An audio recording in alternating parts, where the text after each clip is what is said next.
យល់អារម្មណ៍ទេអារម្មណ៍មនុស្សដែលស្រឡាញ់គេ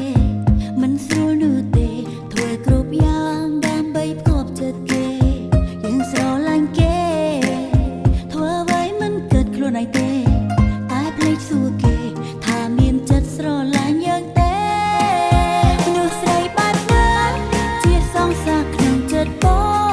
ងមនុស្សស្រីបែបណាធ្វើឲ្យតែដួងបងលោតញ័របានមនុស្សស្រីបែបណា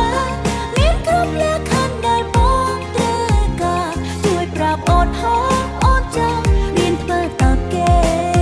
តែមិនអីទេប្រាប់ត្រង់អូនទ្រាំឈឺបានមិនអីនោះទេ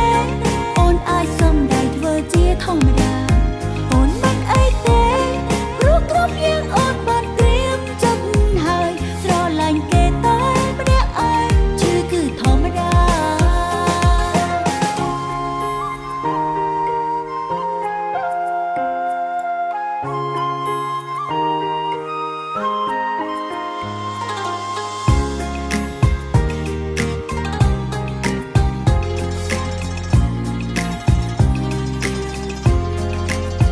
យល់អារម្មណ៍ទេអារម្មណ៍មនុស្សដែលស្រឡាញ់គេមិនស្រួលនោះទេធ្វើគ្រប់យ៉ាងដើម្បីផ្គប់ចិត្តគេ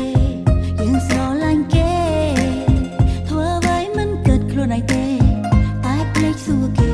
ថាមានចិត្តស្រឡាញ់យើងទេមនុស្សស្រីបែបណាជាសង្សារក្នុងចិត្តបងមនុស្សស្រីបែបណាធ្វើឲ្យតែដួងបងលោតញ័របាន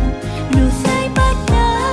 មានគ្រប់លក្ខខណ្ឌដែលបងត្រូវការជួយប្រាប់អូនផងអូនចាំមានធ្វើតាមគេតែមិនអីទេប្រាប់ត្រង់អូនទ្រាំឈឺបានមិនអីនោះទេ